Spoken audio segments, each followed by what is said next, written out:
what I do, what I do, da da do, da da do.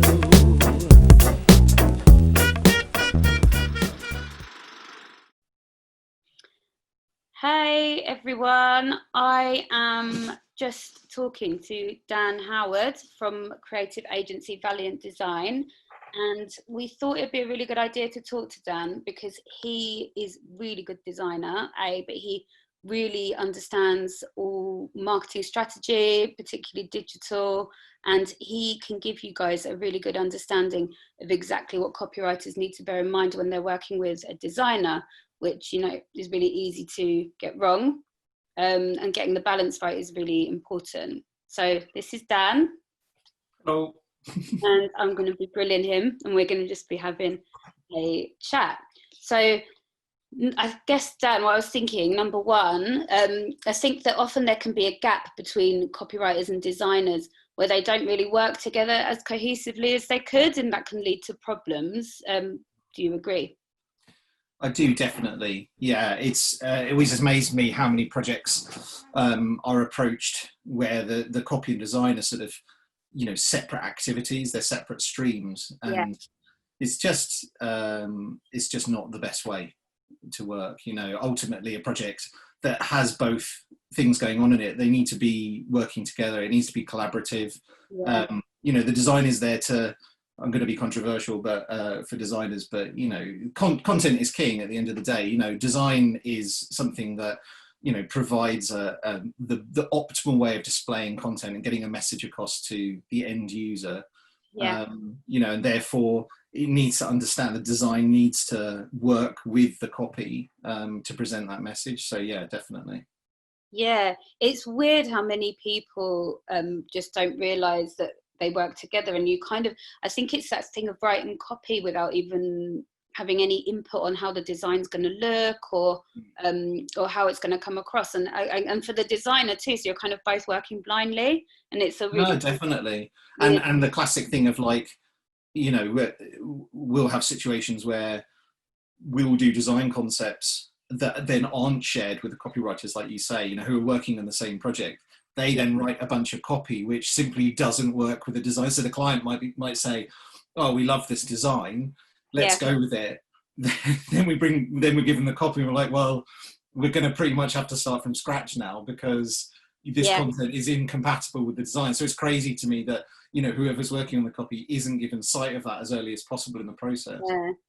So do you think, and I don't know if there's a right answer to this at all, but do you think it's best to lead with copy or lead with design, or maybe, and does it depend on format or what the project is?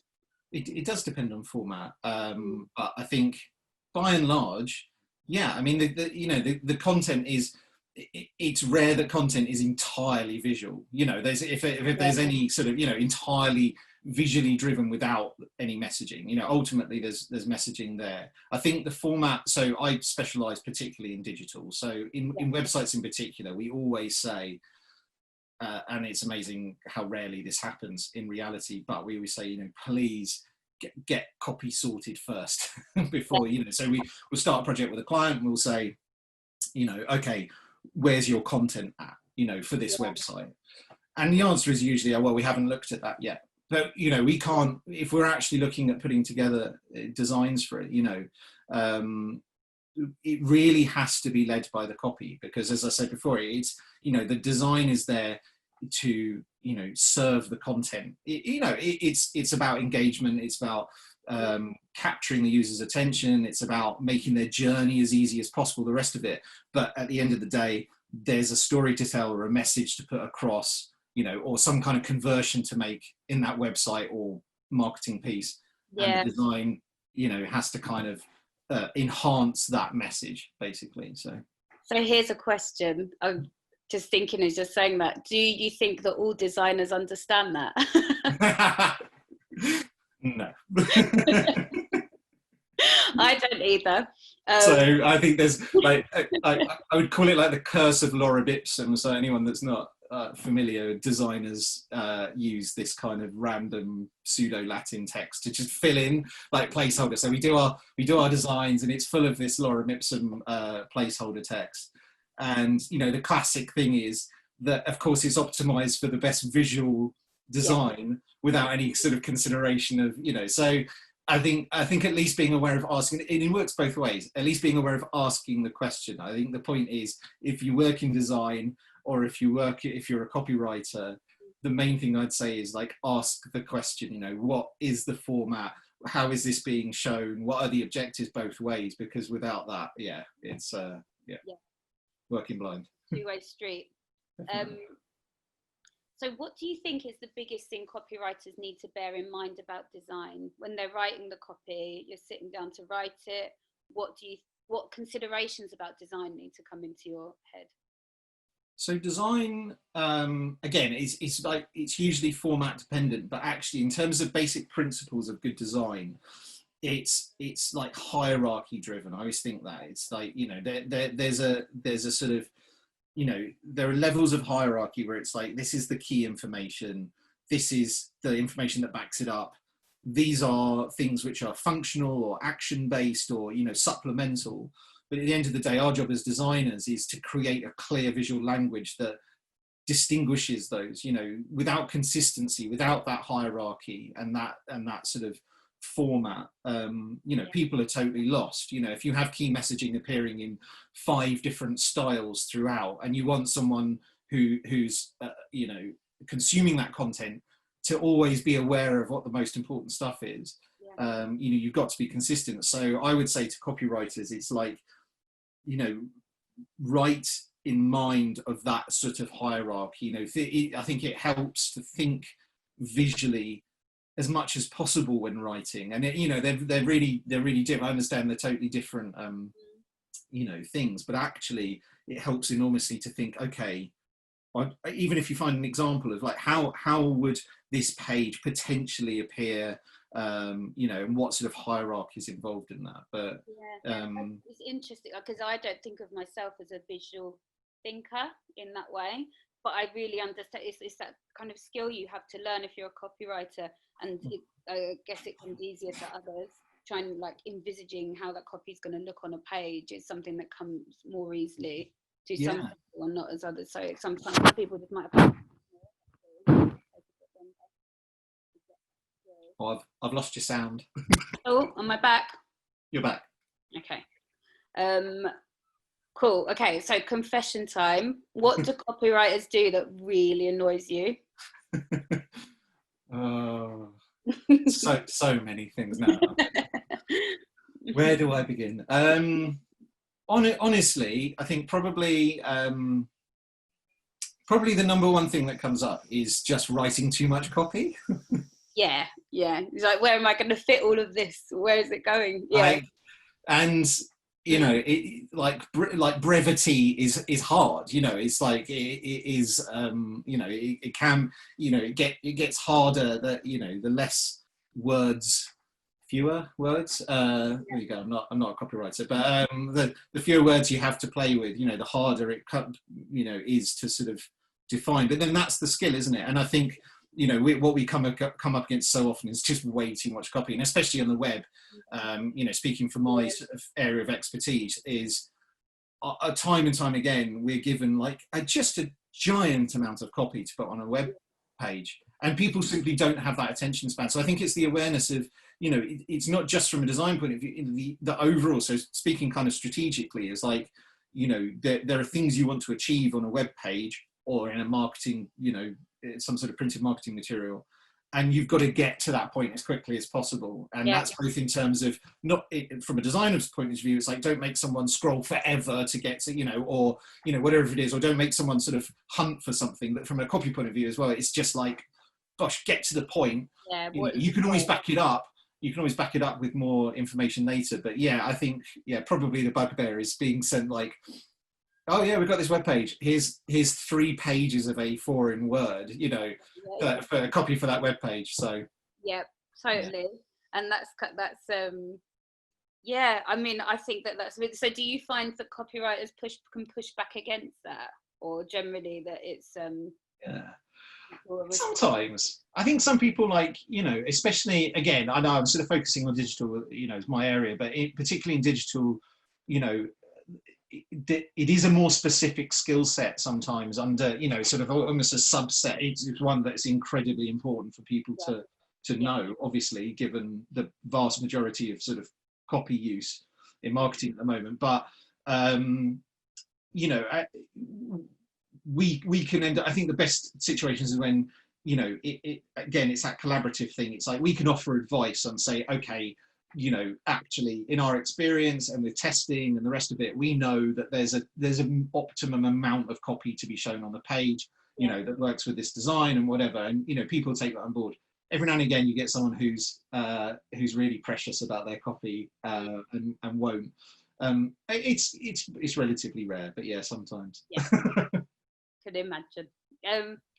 So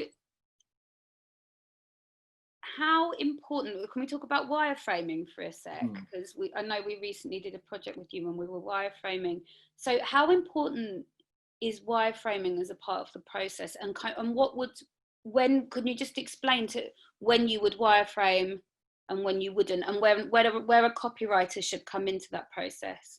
No, definitely. Wireframing is enormously helpful. I mean, particularly in digital, because of the nature of the way that I'm just thinking we should explain what wireframing is. Oh, sorry. Yeah, no, fair enough. So wireframing is basically a outline visual representation of a web page, or it could be even, you know, a poster, or it could be a brochure, you know, if it's printed material. But like, primarily talking web pages, what it is, you know, literally it's black and white. You draw boxes, so, you know, and you put this is the header image, you know, this is the intro copy, you know, this is where the key points are going to go following that, and it enables us.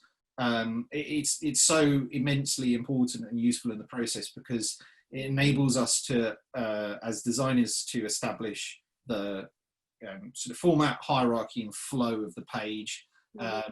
You know, from a client's point of view, it's like ticking the boxes of, are the key messages being included? You know, where in the process of these things happen. It was also identifying things like calls to action, like where are the action points on the page? Where do you want someone to click? What you want to do? So I would say, like, and our recent example of working with you guys, where the copy was being considered as we went through that is absolutely vital, and it led to a really successful outcome, because, you know, how can you have those meaningful discussions without taking into account what the messaging is going to be? And it doesn't have to be, you know, it's not a case of the final copy is going in at those points, but it's an awareness of, you know, this is what needs to be said here, this is what needs to be said here, this is the sort of messaging that we're going to put with this call to action, because all of those things will inform the next stage, which from our point of view is actually sort of, you know, the visual design aspect and making it all look, you know, good, and the rest of it. So yeah, it kind of saves that back and forth we were talking about earlier, when you get too much copy and you're like, oh, and then it just, you know, and then the copy isn't fitting with the design and vice versa. So I guess just cutting, it's like an ideal situation to cut out. It is. It definitely is, and it's also really useful because it can flag much earlier in the process where there's potential issues that you would only discover much later. Like, you know, I was saying earlier about, you do this design and then you're given copy that's like 5 times the length of the space that you've allowed for it, or whatever. But you know, those things are kind of thrashed out at the point of planning rather than at the point of execution, where you've then got to make it work and you're like, oh, how am I going to do this? So yeah, it's you know, the feedback that we've had from the process, when it's done properly and everyone's involved, it's just immensely useful for everyone. Decisions get made much quicker. Everyone has clarity on what to achieve. So yeah. So so when you're wireframing, just for clarity, would it be a website, landing pages? That's what we did with you. Is there anything else that you'd wireframe for, particularly with a copywriter? We wireframe, so depending on the complexity of the campaign, but we will wireframe email design as well. So if like, you know, if something is a sort of full-on kind of visually designed email campaign, you know, it's also useful, again, just because we tend to work, especially so digitally in particular, it's always really, really useful to think of content in terms of blocks, and it sounds really basic, but it Yeah, is, no, it applies to any design, but particularly in digital, it's about, because ultimately someone's going to build this, so that, that's where the coding comes in as well. It's about, the clarity of, these are the blocks, these are the building blocks that go into this particular piece. yeah. And so, yeah, we would do, websites, include landing pages, full sites, emails, and the rest of it. It's rarer in terms of,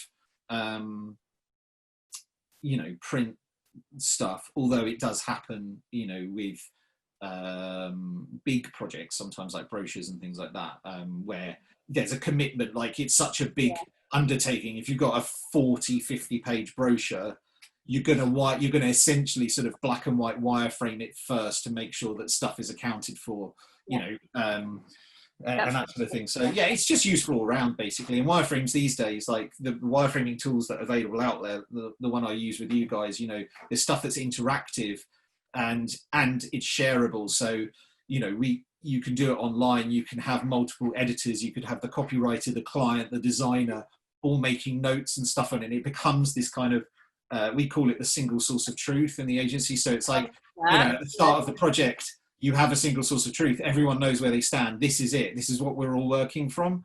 And that's, it's just immensely useful. Single source of truth. Like it. It's very copywriting in itself.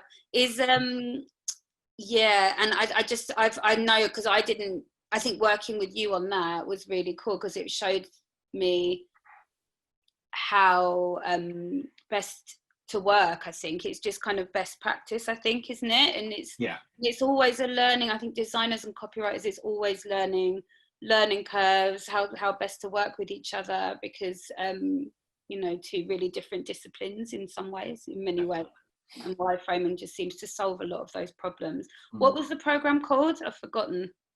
So we use InVision. And in actual fact, because that InVision does the wireframing bit, but then does the next stage as well, which is the sort of actual created designs, which we can show to the client in browser before we actually code. But the nice thing about that, if you've been through the wireframing process and there is that early collaboration between, copy and design, then that next stage where the design actually gets fleshed out, we can actually include real copy, which then the buy-in for the client, it's so much more powerful, because they can see how that process has led to, and here we are. And it stops that sort of disconnect of expectations sometimes, where the client will then see something and be like, well, this is not what I was expecting at all. I've been through this process on one hand with copywriters and on the other hand with designers, and now I've got this, what's this? So yeah, it's that complete process. And we're lucky that, we work in a time where these tools are brilliant and they're out there. Right? Amazing. And what, I guess that's a good question, is like, because we're talking about our relationship as a copywriter and designer, but then there's the other relationship there, which is always we're working for a client, pretty much all of the time. So what, in terms of design, if we would take copy out of the equation for a second, just so as copywriters, we can be more sympathetic to designers' roles and things you come up against. What are your main kind of issues that you run into? Because we know with words what we run into, but with design, what are your main obstacles and bugbears with clients? Well, I think the biggest thing is probably a disconnect. Like I said, it is that sort of disconnect between expectations and what is delivered.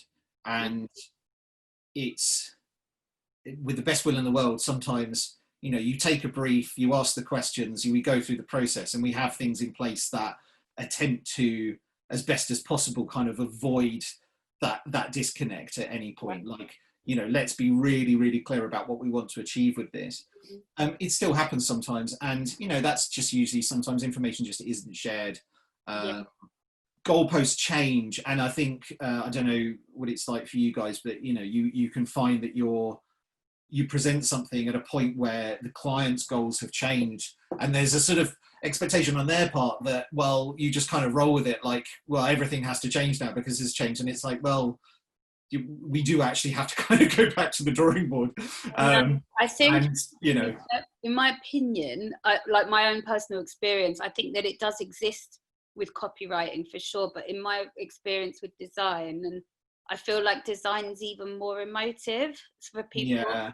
So that's definitely, I think, that kind of initial, you know, when clients have that like they see something and they have an initial reaction to it, then you try and manage that reaction so they don't go completely off brand, and like actually consider the strategy and everything. And I feel like as designers, you guys probably have more of a hard time than us with that.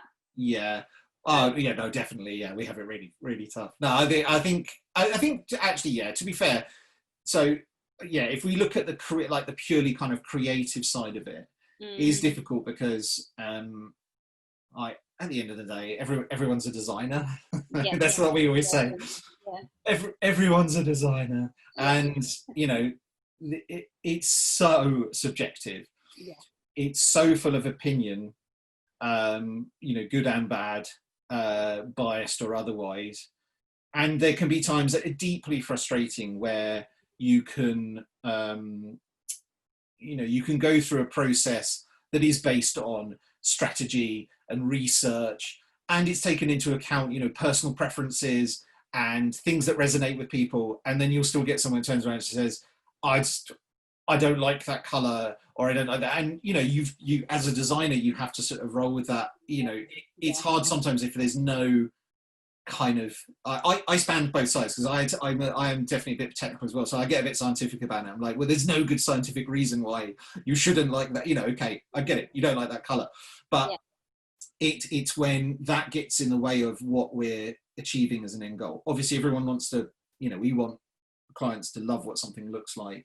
But yeah, it can come down to a point where the subjectivity gets in the way of what are we actually trying to achieve here? You know, what's best for the end user? What's best for sales conversion? What's best for whatever it is? So, and then I guess as well, if you've got the situations where the design is kind of going off and changing, and then it's moving. If it's so copy and design both need to be central and stay in tune with the brand strategy, right? Otherwise, you're going to end up with copy that doesn't match the design. It's like really like disjointed, and I guess that's a really important thing to take into account as well. It's not just about formatting, like copy fitting with the design in that way. It's about tonally, like, because design has tone, copy has tone, like, definitely, and sure that they merge in that way as well to be on brand. So if you've got the client pulling you in one direction, the designer in one direction, and then kind of tweaking the copy, I guess it's like that kind of slow thing where you can easily end up with disjointed copy and design.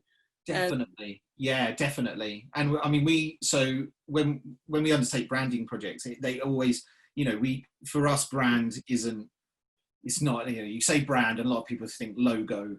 It's not. Obviously, we know brand is everything. It's, you know, it's the representation. It's how the company portrays itself in every way. Its tone of voice, its visual identity, its behavior. You know, like brand is how people in a company actually behave, like in customer service or whatever. That's all brand. So, you know, we're lucky enough to work at a stage in a lot of the projects we do is from that very, very starting point.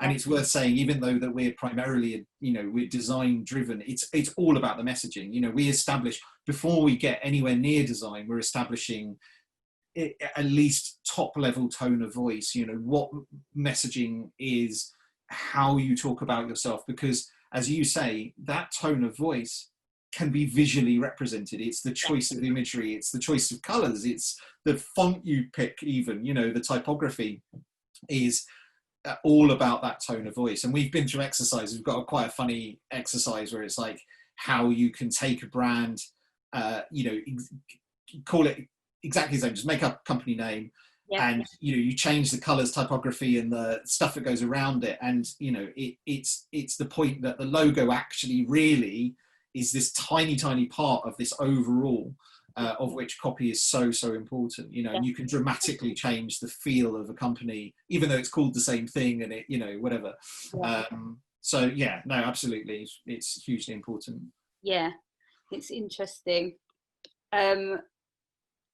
is there any situation where copy just needs to take a bit of a back seat, basically? Like sometimes I know that like leading with copy, and copy is a message, plays such a big part of the messaging. But yeah, when does it need to play more of a supporting role?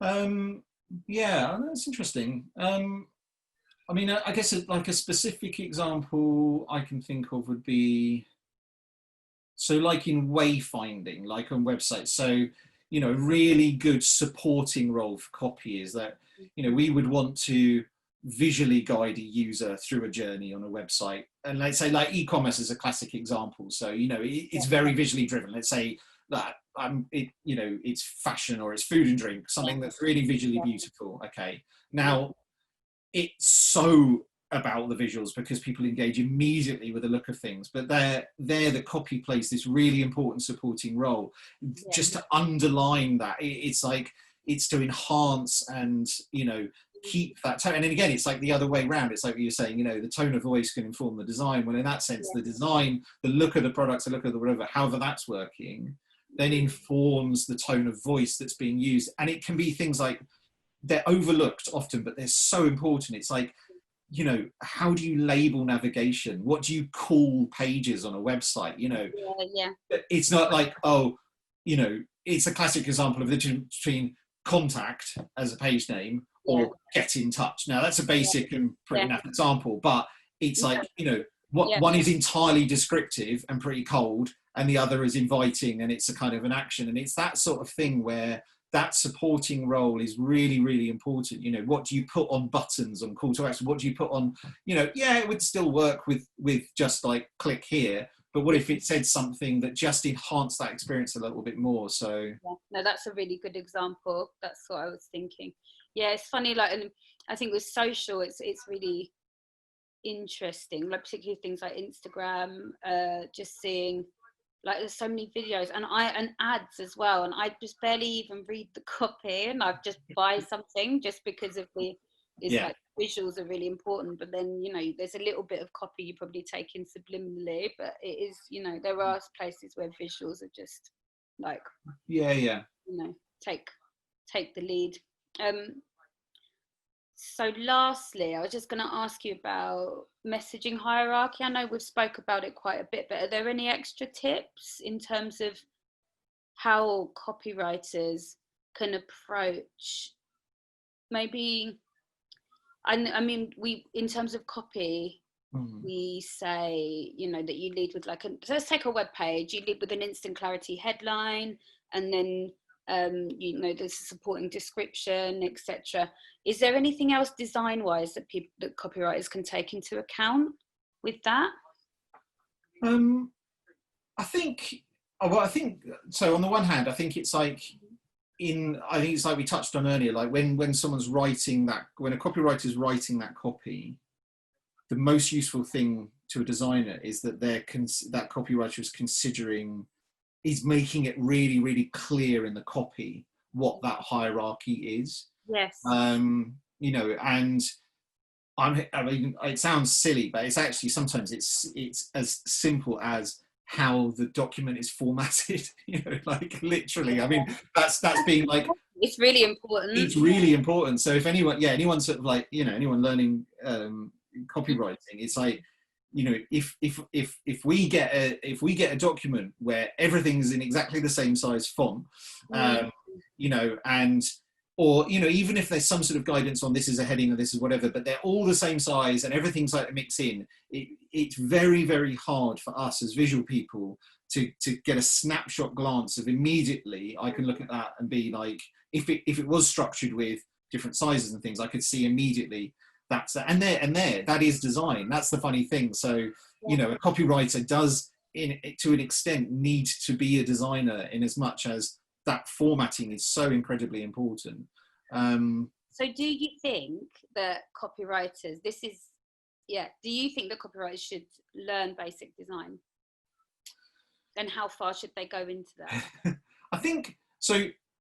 The secret with graphic design is that everyone goes through the same thing. There are established principles of good design that are based on, long tried and tested sort of set of ideas, practices, whatever, about, you know, contrast, size contrast, you know, golden ratio, layouts on pages, all sorts of things where you can manipulate someone's attention by drawing attention to key elements, and you create a consistent structure in it.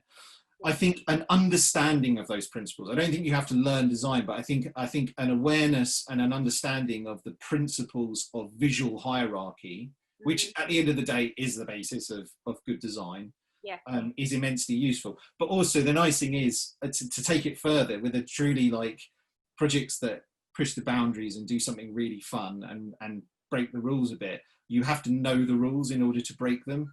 So I think, you know, you can by all means go freeform, go wild, and, you know, designers will have fun with that. You know, if copy is like, you know, just wants to be playful, and you think about it in terms of, okay, we're going off the grid, we're not being conventional here, but you need to know the basic principles of the original hierarchy to mess with it, to play with it. So I mean, there are some really good resources out there, you know, books and the rest of it, of just how to you know, how copy and design come together most effectively in that way, and those considerations of it. There's an amazing book called, I think I've recommended it to you before, but it's called A Smile in the Mind. And it's basically just some of the best examples of copy and design just playing together really, really. Cool. I will drop a link in the comments section under this video, just so people can pick that up if they want to. Yeah, because it's probably, I mean, we've touched on it, but there's probably so much more, like many more tips and things, and like practical examples that we can get in there. It's a big topic, right? Yeah, definitely. Yeah. But those are my questions for you. Nice. Thanks very much, May, and thank you. Thanks for asking me on. Bye. Bye, Sam. Bye.